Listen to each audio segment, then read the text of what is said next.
శ్రీమాత్రే నమః. అమృత ప్రయాణానికి స్వాగతం. అందరికీ అమ్మవారి ఆశీస్సులు ఉండాలని మనస్ఫూర్తిగా ఆ తల్లిని వేడుకుంటూ ఈరోజు చైత్రమాసపు బుధవారం.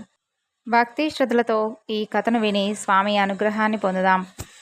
ఇది మహాభారతంలోని భీష్ముడు అంపశయ్యపై ఉన్నప్పుడు జరిగినటువంటి వృత్తాంతం. ఈ శయ్యకు ఇదే సరైనటువంటి తలకడ. నాకిప్పుడు చాలా హాయిగా ఉంది అని అంటాడు భీష్ముడు. ఆ తరువాత ఉత్తరాయణ పుణ్యకాలం సమీపించేంత వరకు నేను ఇక్కడే ఈ శరశయ్య మీదే విశ్రమించాలి అని అనుకుంటున్నాను. కాబట్టి నాకు రక్షణ కల్పించండి, ప్రాకార ద్వారాలు కూడా నిర్మించండి అని చెప్పి అడుగుతాడు. అలా పితామహుని నోటి వెంట ఆ మాట వెలువడిన క్షణాల్లోనే కురుపాండవులిద్దరూ అందుకు సిద్ధమవుతారు. అంతలో కొందరు రాజవైద్యులు శంతనుణ్ణి సమీపించి శల్య చికిత్సకు అనుమతి కావాలని చెప్పి కోరుకుంటారు. గాంగేయుడు దానికి అంగీకరించడు. పైగా దాహోపశాంతికై శీతల పానీయం కావాలి అంటాడు.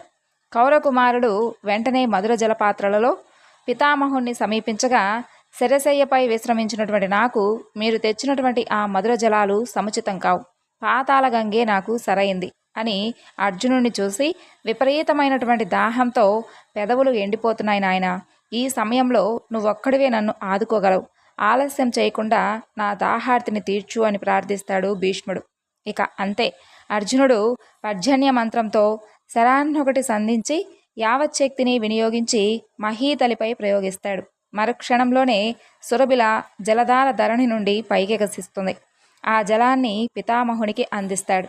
ఆ శీతల పానీయంతో పరమ సంతృప్తి చెందినటువంటి భీష్ముడు, సవ్యసాచి, నీవు పూర్వజన్మలో నరమునీంద్రుడవు, ఈ సంగతి నాకు నారద మహర్షి ఎప్పుడో చెప్పాడు. నువ్వు శ్రీకృష్ణుడు ఒక్కటై విజృంభిస్తే మీకసలు అసాధ్యమంటూ ఏదీ లేదు. ఈ నిజాన్ని నేను దుర్యోధనుడికి చాలాసార్లు కూడా చెప్పాను. అయినా ఆ దురాభిమాని నా మాటలు పట్టించుకోలేదు. ఫలితం జరగాల్సింది అంతా జరుగుతుంది. తను అన్నట్టుగానే భీముడు కురువంశాన్ని నాశనం చేయక తప్పదు. అది ఎంతో దూరంలో లేదు అని అంటాడు. తన మాటలు దుర్యోధనుని నొప్పించాయన్నటువంటి సంగతి గ్రహించి అతనితో, దుర్యోధన, నరనారాయణులైనటువంటి కృష్ణార్జునును ఎదిరించి ఎవ్వరూ నిలబడలేరు. ఇప్పటికైనా నా మాట విని సంగ్రామాన్ని విరమించుకో.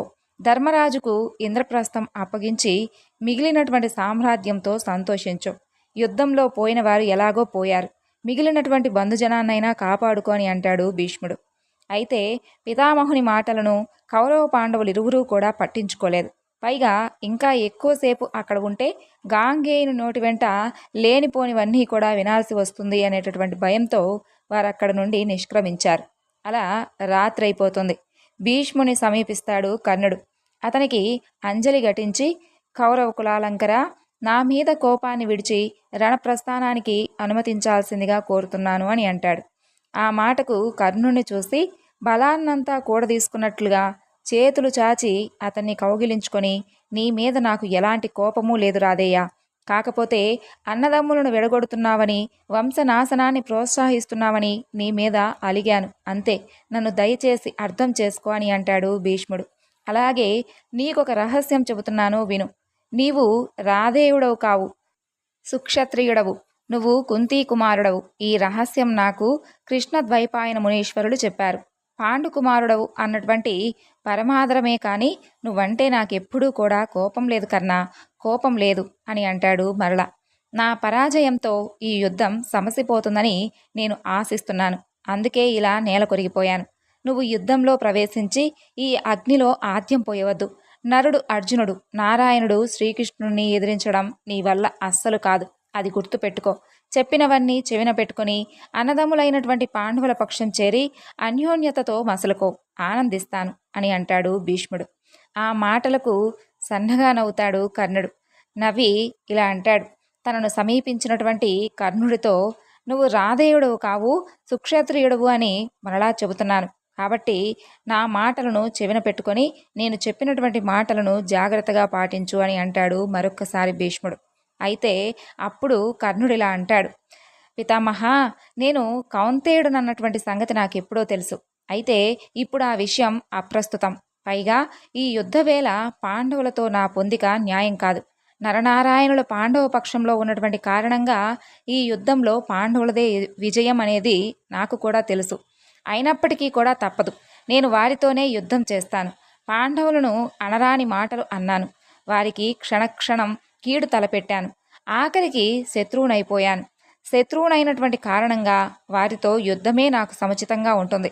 దేవుడు ఎలా తలిస్తే అలాగే జరుగుతుంది. కాబట్టి రణకేలికి నన్ను అనుమతించండి, ఆనందిస్తాను అని అంటాడు కర్ణుడు. అతని విజ్ఞప్తిని ఆలకించినటువంటి భీష్ముడు, నీ సంగ్రామకేలికి మనసావాచా అనుమతినిస్తున్నాను అని అంటాడు. కర్ణుడిని చెయ్యెత్తి ఆశీర్వదిస్తాడు. భీష్ముని యొక్క ఆశీస్సులను అందుకున్నటువంటి కర్ణుడు అక్కడి నుండి నిష్క్రమిస్తాడు. సన్నగా జల్లు కురుస్తూ ఉంటుంది. చల్లగా వాతావరణం ఉంటుంది. కొన ఊపిరితో కొట్టుమిట్టాడుతూ ఎవరో సైనికుడు బాధగా మూలుగుతూ ఉంటాడు. ఎవరినో గుర్తుపట్టడానికి ఏడుస్తూ కాగడా వెలుగుల్లో పరుగులు తీస్తూ ఉంటారు. 4-5 నక్కలు శవాన్నొకదాన్ని బరబరా ఈడ్చుకుని పోతూ ఉంటాయి. వద్దు, వినలేకపోతున్నాను, ఆపు సంజయ, ఆపు అని అరుస్తాడు ధృతరాష్ట్రుడు. మహారాజు మాటకు తలొగ్గి రణరంగ విశేషాలు చెప్పడం ఆపేస్తాడు సంజయుడు. ఈనాటికి విన్నది చాలు, ఇక విశ్రాంతి తీసుకుందాం అని అంటాడు ధృతరాష్ట్రుడు. చిత్తం అంటూ సెలవు తీసుకుంటాడు సంజయుడు. ఇదిలా ఉండగా కురుక్షేత్రంలో శరశయ్య మీద భీష్ముడు. ఇప్పుడు ఆ చినుకులేమిటి అని అనుకుని తడిసినటువంటి ముఖాన్ని చేత్తో నిమురుకుంటాడు. ఒక్కసారిగా అతనికి తల్లి గుర్తుకొస్తుంది. చిన్నతనంలో విలువిద్య నేర్చుకునేటటువంటి రోజుల్లో అదే పనిగా విద్యను అభ్యసిస్తూ అలసి సొలసి స్వేదం పట్టి నిలుచుని ఉంటే తల్లి ఇలాగే తన ముఖాన్ని చేత్తో నిమిరి చల్లబడిచేది. ఆ రోజులు ఏమైపోయాయి? తల్లి తండ్రి ఏమైపోయారు? అసలు తను ఎవరు? ఎందుకిలా పుట్టాల్సి వచ్చింది? కోరుకున్నప్పుడే మృత్యువు సమీపించేటట్టుగా తండ్రి తనకు ఇచ్చినటువంటి వరం ఏనాటిది? ఆనాడు తను చేసినటువంటి ప్రతిజ్ఞ ఏమిటి? ఈ యుద్ధం అసలు ఎందుకు వచ్చింది? ఎవరి స్వార్థం ఈ మహా సంగ్రామానికి నాంది? విన్నవి కన్నవి దూరదృష్టితో తను తెలుసుకున్నవి అన్నింటినీ ఒక్కొక్కటిగా వరుస క్రమంలో గుర్తు చేసుకుంటూ ఉంటాడు భీష్ముడు. అలా ఇక్ష్వాకు వంశీయుడు మహాభీషుడు 1000 అశ్వమేధ యాగాలు, 100 వాజపేయ యాగాలు చేసి అమరులను ఆనందింపచేసి స్వర్గానికి చేరుకున్నాడు. అక్కడ ఓనాడు దేవతలతోనూ రాజసులతోనూ కలిసి పరమేష్ఠిని సందర్శించాడు. అప్పుడు అక్కడికి గంగాదేవి కూడా విచ్చేసింది. అంతలో పెనుగాలి వీస్తుంది. ఆ గాలికి గంగాదేవి పైట తొలగి ఆమె వక్షోజాలు పూర్ణ కుంభాల్లా దర్శనమియ్యడంతో మహాభీషుడు తప్ప మిగిలిన వారందరూ కూడా ఆ దృశ్యాన్ని చూడకూడదు అన్నట్టుగా తలలుంచుకుంటారు. ఇక మహాభీషుడు మాత్రం ఆ అందాలను తనివితీరా చూస్తూ ఉంటాడు. ఇదంతా ఓ కంట గమనించినటువంటి పరమేష్ఠి కోపించి మహాభీషుణ్ణి నీవు మానవ జన్మ పొందుదువుగాక అంటూ శపిస్తాడు. శతవిధాలా వేడుకున్నా కూడా ప్రతీపధరణీశ్వరునికి కొడుకుగా పుట్టేందుకు మహాభీషుణ్ణి అనుమతిస్తాడు. అలా జరిగిందంతా తలుచుకుంటూ తన అందాలను తనివితీరా చూసి ఆనందించినటువంటి మహాభీషుణ్ణి మెచ్చుకుంటూ భూలోకానికి బయలుదేరినటువంటి గంగాదేవిని మార్గమధ్యంలో వసువులు కలుస్తారు. వారందరూ కూడా భయంగా వసివాడినటువంటి ముఖాలతో కృశించి గంగాదేవిని చూస్తూనే దుఃఖించసాగారు. ఎందుకు దుఃఖిస్తున్నారు అని అడుగుతుంది గంగాదేవి. తప్పు చేసి వశిష్ఠ మహర్షి వారి కోపానికి గురయ్యాం. చేసినటువంటి తప్పుకు మానవలోకంలో జన్మించాల్సిందిగా శాపాన్ని అందుకున్నాం. ఫలితంగా త్వరలో మేము భూలోకంలో జన్మించక తప్పదు. అందుకని నీవు మాకు తల్లివై ఈ కష్టాన్ని కడతేర్చాల్సిందిగా వేడుకుంటున్నాము అని అంటారు వసువులు. ఇక మహాభీషుడు ప్రతీప భూపతి కుమారుడు శంతనుడిగా అవతరించబోతున్నాడు. నీవు అతనికి భార్యవై మాకు తల్లి కాగలవు అని అంటారు మరల. సరే, మీ అభీష్టం నెరవేరుస్తాను అని అంటుంది గంగాదేవి. మరొక చిన్న సహాయం చేయవలసింది ఉంది అని అంటారు వసువులు. ఏమిటది అని అడుగుతుంది గంగాదేవి.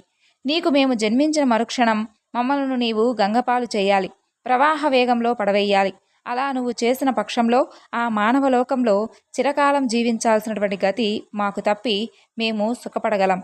ఇదే తరుణోపాయమని చెప్పి వశిష్ఠులు వారు మాకు సెలవిచ్చారు. ఇందుకు మీరు కరుణించాలి అని అంటారు వసువులు.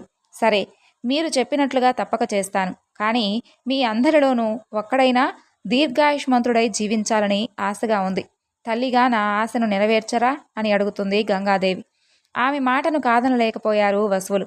తమ అందరి తేజోభాగాల్లోనూ 4వ అంశ గ్రహించి జన్మించినటువంటి అష్టమ వసువు దీర్ఘాయుష్మంతుడై వర్ధిల్లగలడని చెప్పి వాగ్దానం చేస్తారు. అలా రోజులు గడిచిపోతాయి. ప్రతీపుడు భాగీరథీ తీరంలో తపస్సుకు ఉపక్రమిస్తాడు. తపస్సు చేస్తున్నటువంటి ఆ ప్రతీపుని సమీపించి నాదా నాదా అంటూ పలుమార్లు పిలుస్తుంది గంగాదేవి. తపోభంగానికి కళ్ళు తెరచి ఏం కావాలి అని అడుగుతాడు ప్రతీపుడు. నన్ను పెళ్లి చేసుకుని సుఖించు అని అంటుంది గంగాదేవి. నీవు నా కోడలివైతే బాగుంటుంది. త్వరలో నాకు శంతనుడు జన్మించబోతున్నాడు. అతన్ని నీవు పెళ్లి చేసుకోవడం సముచితంగా ఉంటుంది అని, ఆ సమయం ఆసన్నమైంది అని అంటాడు. అన్నట్లుగానే శంతనుడు జన్మిస్తాడు. పెరిగి పెద్దవాడవుతాడు. శంతనుడికి రాజ్యభారం అప్పగించి ప్రతీపుడు భార్య సునందాదేవితో కలిసి తపోవనానికి చేరుకుంటాడు. అలా శంతనుడు ప్రజాపాలనకు ఉపక్రమిస్తాడు.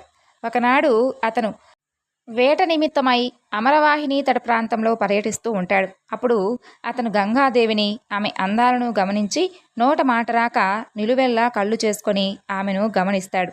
గంగాదేవి కూడా శంతనుని అదే విధంగా చూస్తుంది. అలా ఇద్దరి చూపులు కలుసుకుంటాయి, మనసులు కూడా కలుస్తాయి. ఇక వివాహమైతే బాగుంటుంది అని అనుకుంటాడు శంతనుడు. ఆ విధంగా నీ మనసులో ఉన్నటువంటి కోరికను తెలుసుకున్నాను మహారాజా. తప్పకుండా నీ భార్యనై నిన్ను ఆనందింప చేయగలను. అయితే నాదొక చిన్న విన్నపం. నేనేది చేసినా నువ్వు దానిని కాదనరాదు. అది శుభమైనా అశుభమైనా అంగీకరించి తీరాలి. నన్ను తిట్టరాదు, నా మనసు నొప్పింపరాదు. ఇందుకు భిన్నంగా నువ్వు ప్రవర్తించిన మరుక్షణమే నేను నిన్ను విడిచి వెళ్ళిపోతాను. దీనికి నువ్వు ఒప్పుకుంటేనే మనిద్దరికీ పెళ్ళి, లేదంటే లేదు అని అంటుంది. అందుకు ఆనందంగా అంగీకరిస్తాడు శంతనుడు. అలా వివాహం జరుగుతుంది. గంగా శంతనులకు కాలం తెలిసి రాలేదు. ఇద్దరూ కూడా ఆనంద పారవశ్యంలో ఓలలాడుతూ ఉంటారు. అలా సంవత్సరాలకు సంవత్సరాలు గడిచిపోతూ ఉంటాయి. గంగాదేవి 7 కుమారులను కంటుంది. అయితే కన్న వెంటనే ఆ కుమారులను భాగీరథి ప్రవాహంలో పడవేస్తుంది. బాధ కలిగినా చూస్తూ ఊరుకుంటాడు శంతనుడు. వారించినటువంటి పక్షంలో గంగాదేవి తననెక్కడ విడిచిపోతుందో అని చెప్పి భయపడతాడు. అలా కొంతకాలానికి అష్టమ పుత్రుడు జన్మిస్తాడు. ఆ పుత్రుని కూడా భాగీరథి ప్రవాహంలో పడవేసేటటువంటి తరుణంలో ముద్దులు మూటగట్టే ఆ బాలుణ్ణి కాపాడుకోదలచి గంగాదేవిని అడ్డుకుంటాడు శంతనుడు. ఆ బాలుణ్ణి నువ్వు భాగీరథి ప్రవాహంలో పడవేస్తాను అంటే నేను అస్సలు ఒప్పుకోను. 7 పోగొట్టుకుని పుత్రశోకంతో అలమటిస్తున్నాను. ఈ 8వ వాడినైనా రక్షించుకుంటాను. నా కొడుకును నాకిచ్చేయి అని ఎదురు నిలుస్తాడు. తీసుకోండి మహారాజా, ఈ కొడుకును అందజేస్తుంది గంగాదేవి. అందుకుంటాడు శంతనుడు. ఇక నాకు సెలవు అని అంటుంది గంగాదేవి. అక్కడ నుండి నిష్క్రమించేందుకు ఉద్యుక్తురాలవుతుంది. అప్పుడు ఎక్కడికి వెళుతున్నావు అంటూ ఆందోళన చెందాడు శంతనుడు. మీరు ఇచ్చినటువంటి మాట తప్పారు. నన్ను కాదని నాకు ఎదురు నిలిచారు. కాబట్టి ఈ కారణంగా మనం విడిపోతున్నామని అంటుంది గంగ. బాధగా చూస్తాడు శంతనుడు. ఇన్నాళ్ళు నేనెవరో ఏమిటో మీకు తెలియదు. మీరు అడగలేదు, నేను చెప్పలేదు. ఇప్పుడు చెబుతున్నాను. నేను జహ్ను మహర్షి తనూజాతను, జాహ్నవీదేవిని, మునీంద్రుడు సేవించేటటువంటి భాగీరథిని. దేవకార్యం కోసమై మీతో కలిసి జీవించాల్సి వచ్చింది అని అంటుంది గంగ. అలాగే ఇంకొక విషయం, వశిష్ఠ మహర్షి యొక్క శాపంతో వసువులకి ఈ నరలోకంలో జన్మించాల్సినటువంటి దుర్గతి కలిగింది. వారికి తల్లిదండ్రులు అయ్యేటటువంటి అవకాశం మీకు నాకు గాని మరొకరికి లేదు. దాంతో నేను ఈ నారీ రూపాన్ని సంతరించుకున్నాను. జన్మించిన వెంటనే ఈ లోకం నుండి విముక్తి కలిగించనని చెప్పి వసువులకు మాటిచ్చాను. అయితే కడసారి వాణ్ణి మాత్రం దీర్ఘాయుష్మంతునిగా చూసుకోవాలనుకున్నాను. అనుకున్నట్లుగానే జరిగింది. 7 శాప విమోచన చేశాను. మీ యొక్క చేతిలోని బాలుడు 8వ వాడు. వీడే భరతవంశ శ్రేష్ఠుడు అని అంటుంది మరలా గంగాదేవి. అలా వసువుల శాప విమోచనాన్ని తెలుసుకున్నటువంటి శంతనుడు వారిని అసలు వశిష్ఠుడు ఎందుకు శపించింది తెలుసుకోదలిచి, దేవి, దేవతలు కూడా పూజించదగినటువంటి ఈ వసువులను వశిష్ఠుల వారు ఎందుకు శపించారు? ఈ 8వ వాడు ఎందుకిలా మానవలోకంలో నిలిచిపోయాడు? వసువులకు ఈ దుర్గతి ఎందుకు కలిగింది? దయచేసి వివరించండి అని చెప్పి గంగను అడగడంతో ఆమె ఈ విధంగా చెబుతుంది. వరుణ మహాముని చిరకాల తపస్సు ఫలించి వశిష్ఠుడు ఆయన కుమారుడిగా అవతరించి మేరు పర్వత గుహలలో ఘోర నిష్టలో మునిగి బాహ్య ప్రపంచాన్నే మరిచిపోయాడు. అదే సమయంలో నందిని దేనువు వశిష్ఠుని యొక్క హోమ అవసరాలను నెరవేరుస్తూ కన్నతల్లిలా అతన్ని కాపాడుకోసాగింది. అలా రోజులు గడిచిపోతూ ఉన్నాయి.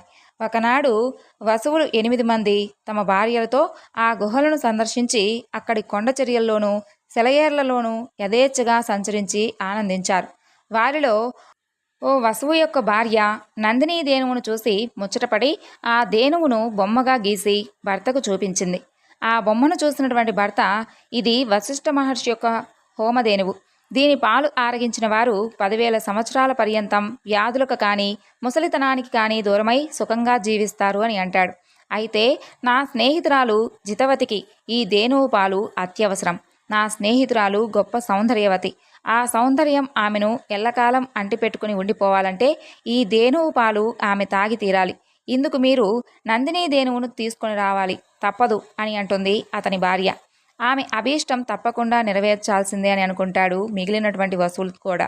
దాంతో వసువులందరూ కలిసి రహస్యంగా నందినీ దేనువును అపహరించి వసుముకుని భార్య కోరిక తీరుస్తారు. అలా ఫలపుష్పాల కోసం అరణ్యానికి పోయి తిరిగి వచ్చి గుహలను చేరుకున్నటువంటి వశిష్ఠుడికి నందిని, దాని దూడ కనిపించకపోవడంతో అతను దివ్య దృష్టితో జరిగిందంతా కూడా తెలుసుకొని వసువులందరినీ కూడా నరలోకంలో జన్మించమని చెప్పి శపిస్తాడు. ఈ దుర్వార్త తెలిసినటువంటి మరుక్షణమే వసువులు నందినీ దేనువును, దాని దూడను వశిష్ఠుడికి అప్పగించి శాప విమోచన కోరారు. మనుజలోకంలో జన్మించిన అనంతరమే మీకు శాప విమోచన కలుగుతుంది. అయితే మీ దురాగతానికి ఒడిగట్టినటువంటి ముఖ్య వసువు ప్రభాసుడు మాత్రం చిరకాలం మానవలోకంలో నివసించి తీరాలి. దీనికి తిరిగే లేదు అని అంటాడు వశిష్ఠుడు. ఆ ప్రభాసుడే ఇప్పుడు మీ చేతుల్లో ఉన్నటువంటి భరతవంశ శ్రేష్ఠుడు అంటూ వివరించింది గంగాదేవి. ఆ తరువాత ఈ బాలుడు బాగా ప్రాయానికి వచ్చేంత వరకు నా దగ్గరే పెరుగుతాడు, అందుకు మీరు అనుమతించాలి అని శంతనుని చేతిలో ఉన్నటువంటి బాలుని అందుకొని అక్కడి నుండి నిష్క్రమించింది. తరువాత ఆ బాలుడే గాంగేయుడిగా, దేవవ్రతుడుగా ప్రసిద్ధి చెందాడు. అలా ఏళ్లు గడిచిపోయాయి. ఒకనాడు శంతనుడు మృగయా విహారంతో వినోదించి అలసిపోయి గంగా తీరానికి చేరుకుంటాడు.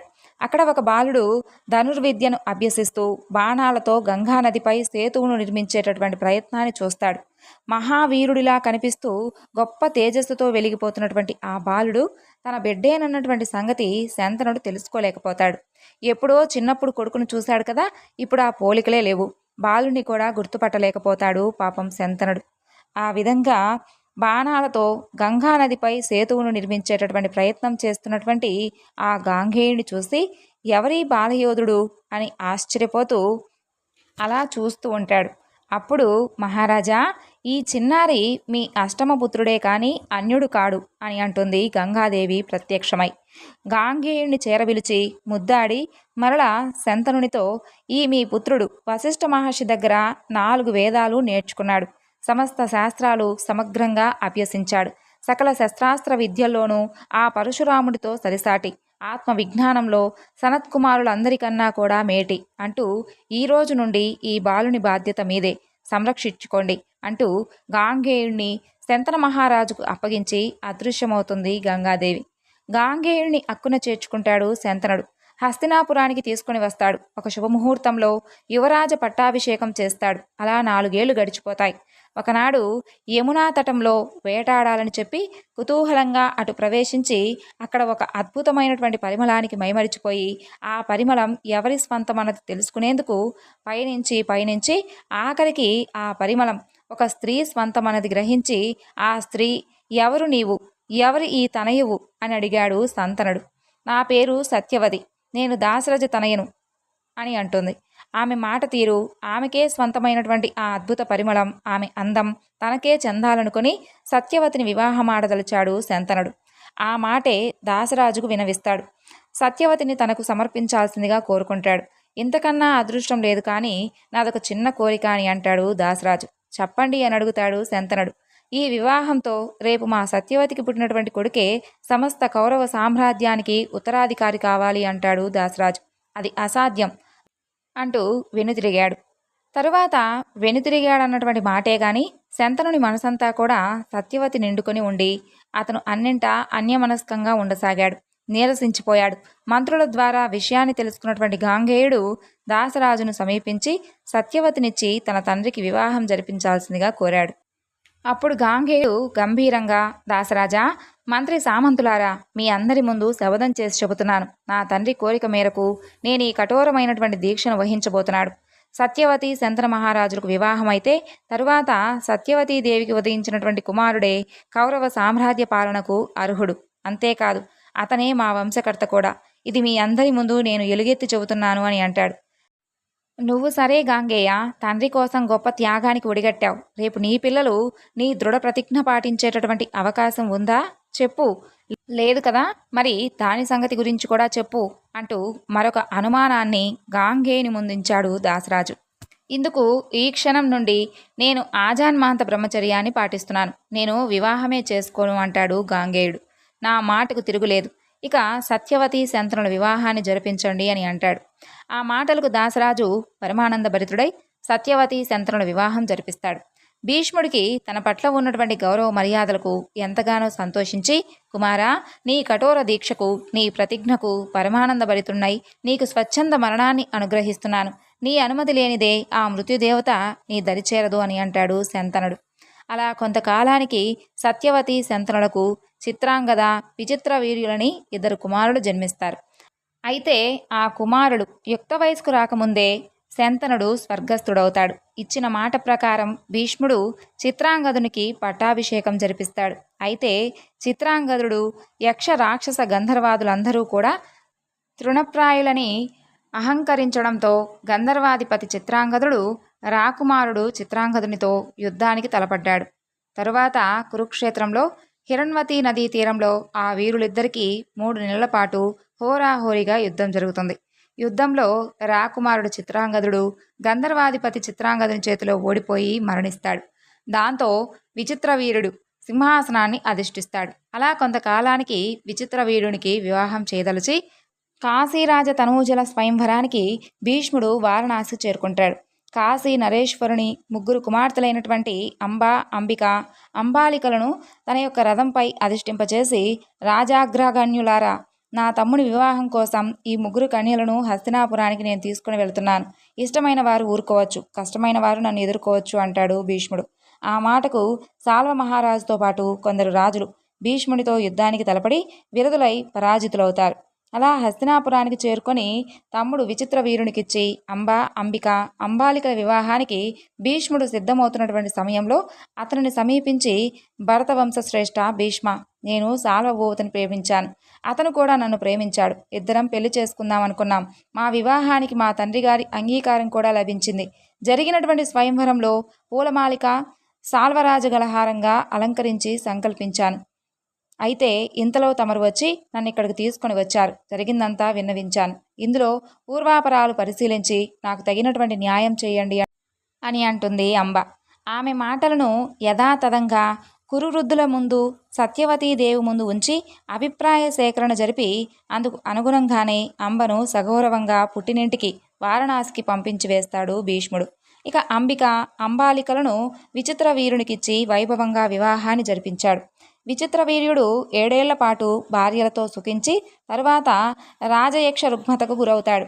ఎన్ని చికిత్సలు చేసినా అతను కోలుకోడు. ఆఖరికి మరణిస్తాడు. చిత్రాంగద, విచిత్ర వీర్యుల మరణంతో భరతవంశం కొడిగట్టినట్టేనని చెప్పి సత్యవతీదేవికి అనిపించి ఆ ఆలోచనకే తల్లడిల్లిపోయి తన వంశం అంతరించిపోకూడదని చెప్పి ఒక నిర్ణయానికి వచ్చి ఆ రోజు భీష్ముని కలుస్తుంది. ఈ వంశం ఎట్టి పరిస్థితిలోనూ అంతరించిపోకూడదని చెప్పి ఒక నిర్ణయానికి వచ్చి భీష్ముని కలిసి, కుమారా, అన్ని ధర్మాలు నీకు తెలుసు, రాజధర్మం ఇంకా బాగా తెలుసు. భరత వంశం ఆగిపోకూడదు, అవిచ్ఛిన్నంగా అది కొనసాగాలి. ఆ బాధ్యత నీదే. అలాగే పితృదేవతలకు ఉత్తరక్రియలు ఆచరించవలసినటువంటి బాధ్యత కూడా నీదే. ఈ సువిశాల సామ్రాజ్య పరిపాలన కూడా నువ్వే నిర్వహించాలి. అందుకని నేను ఒక మాట అడగాలనుకుంటున్నాను అని అంటుంది సత్యవతీదేవి. అడగండమ్మా అని అంటాడు భీష్ముడు. నీ తమ్ముడు విచిత్ర వీరుని భార్యలు అంబిక, అంబాలికలు సత్సంతానం కోసం ఎదురు చూస్తూ ఉన్నారు. అయితే విచిత్ర వీర్యుని మరణంతో వారికి ఆ అవకాశం లేదు. నువ్వు వారికి ఆ అవకాశాన్ని కలిగించాలి. అలాగే సామ్రాజ్య పట్టాభిషిక్తుడివై ప్రజా పరిరక్షణ భారం కూడా నువ్వే వహించాలి అని అంటుంది. ఆ మాటలకు సన్నగా నవ్వి, తల్లి సత్యవతీదేవి, మీరు అన్నట్లుగానే నాకు అన్ని ధర్మాలు తెలుసు, రాజధర్మం ఇంకా బాగా తెలుసు. తెలిసిన కారణంగానే మీకు ఈ విజ్ఞప్తి చేసుకుంటున్నాను. తండ్రి గారితో మీ వివాహం కోసం నేను తీసుకున్నటువంటి సత్యశపథం గురించి మీరు ఒకసారి ఆలోచించండి. అంతటి భీషణ శపథాన్ని ఇప్పుడు పరిత్యజించడం భావ్యం కాదు.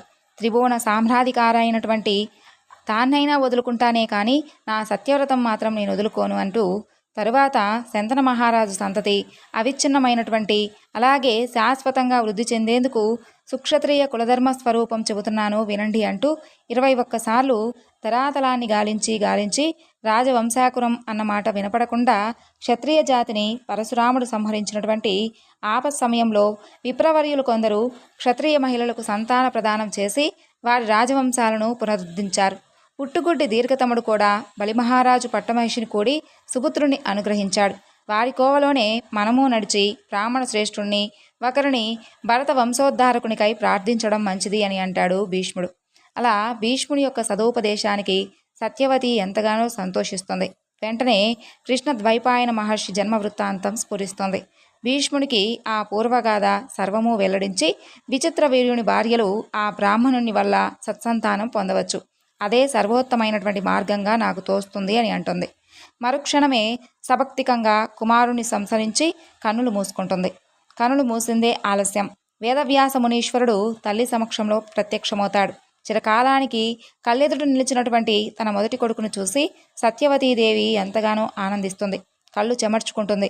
తరువాత సుఖాసీనుడైనటువంటి వ్యాసునితో, నాయనా, పిల్లలకు తల్లిదండ్రులిద్దరూ కూడా గౌరవనీయులే. ఇది బ్రహ్మ శాసించినటువంటి ధార్మిక పద్ధతి. ఈ పద్ధతిని అనుసరించే నేనొక ధర్మ నిర్వహణకు ప్రేరేపిస్తున్నాను అని అంటుంది సత్యవతీదేవి. నువ్వు నా జ్యేష్ఠ కుమారుడవు, విచిత్ర వీర్యుడు నా కనిష్ట పుత్రుడు. మీరిద్దరూ కూడా నాకొకటే. దీన్ని దృష్టిలో పెట్టుకుని దేవర ధర్మ ప్రకారం విచిత్ర వీర్యుని భార్యలకు నీవు సంతానాన్ని ప్రసాదించాలి అని అంటుంది. సరే జనని, కాకపోతే కాశీరాజ తనూజలు అంబిక అంబాలికలు 1 సంవత్సరం కాలంనే చెప్పినటువంటి వ్రతాన్ని ఆచరించి ఆత్మను పరిశుద్ధి చేసుకోవాలి అని అంటాడు వ్యాసుడు. కాలాయాపన చేయకూడదు కుమారా, నువ్వు శీఘ్రమే కాశీరాజ తనూజలను కూడి సుపుత్రులను అనుగ్రహించాలి అంటూ వేడుకుంటుంది సత్యవతీదేవి. అయితే అంబిక అంబాలికలు ఒక నియమాన్ని పాటించాలి అని చెప్పి వ్యాసుడు చెప్పాడు కదా, అదేవిధంగా ఆ నియమాన్ని తప్పక పాటించాలి అని చెప్పి చెబుతాడు. అలా శరీర గంధాన్ని సహించి వారు నన్ను అనురక్తితో అనువర్తనంతో సేవించుకోవాలి. సేవించిన పక్షంలో నేను కౌరవ వంశకర్తలను ప్రసాదించగలను అని అంటాడు. విషయాన్నంతా అంబికకు వివరించి ఆ రాత్రి వ్యాస మహర్షి నీ సన్నిధికి విచ్చేసినప్పుడు నువ్వు చాలా అనురక్తితో సంచరించాలి, ఆ మహర్షి రాకకై అనుక్షణం నిరీక్షించాలి అంటుంది సత్యవతీదేవి. సరేనని చెప్పి సకలాభరణాలు ధరించి శయ్యాభవనంలో హంసతూలికా తల్పంపై పవలించి ఆ మహర్షి ఎలాంటివాడో, ఎలాంటి పుత్రుని నాకు అనుగ్రహిస్తాడో అని అనుకుంటూ సాత్యవతేయుని కోసం చూస్తూ ఉంటుంది అంబిక. అంతలో రానే వచ్చాడు వ్యాస మహర్షి. అతని కంటి వెలుగును తట్టుకోలేకపోతుంది. కళ్ళకు చేతిని అడ్డం పెట్టుకుని అతని మూర్తిని పరీక్షించి చూడసాగింది. నల్లటి శరీర ఛాయ, పొడుగాటి గడ్డం, జటావళి చూసేందుకు భయం వేయడంతో ఒక్కసారిగా కళ్ళు మూసుకుంటుంది. ఆ పైన కళ్ళు తెరిచి చూసేందుకు సాహసించలేదు. తల్లి ఆజ్ఞానుసారం వ్యాసుడు అంబికకు సాంగత్య భాగ్యం కలిగించి తరువాత సత్యవతీదేవి ఒక సమీపానికి చేరుకుంటాడు. జనని, అంబికకు అపార బలపరాక్రమశాలి అయినటువంటి పుత్రుడు జన్మిస్తాడు. అయితే తల్లి చేసినటువంటి తప్పు వలన ఆ పుత్రుడు పుట్టుగుడ్డి కాగలడు అని అంటాడు. అంధుడు కౌరవ కులశ్రేష్ఠుడు కాగలడా కుమారా అంటూ అంబాలికను అనుగ్రహించు అంటూ వేడుకుంటుంది సత్యవతీదేవి. ఆ రాత్రి అంబాలిక భవనంలోకి ప్రవేశించాడు వ్యాసుడు. అంబాలిక వ్యాసుని యొక్క శరీర ఛాయ చూసి తెల్లబోతుంది. ఆ వెలవెలబాటు ఆమెనెంతటికీ వీడలేదు. వ్యాసుడు ఆ సమయంలోనే సాంగత్య భాగ్యం ప్రసాదించి ఆ పైన తల్లిని సమీపించి, జనని, అంబాలికా పుత్రుడు అత్యంత శక్తివంతుడై కౌరవ వంశవర్ధనుడు కాగలడు. అయితే అంబాలిక నన్ను చూసి వెలవెలబోయింది. ఆ కారణంగా అంబాలికా పుత్రుడు పాలిపోయి పాండురాజనేటటువంటి నామధేయంతో వర్ధిల్లగలడు అని అంటాడు వ్యాసుడు. ఈ విధంగా ఈ వివరణను ఇంతటితో ముగిస్తున్నాను. మరొక చక్కని వివరణతో మరలా కలుసుకుందాం. అంతవరకు నమస్కారం. సర్వం శ్రీ లలితా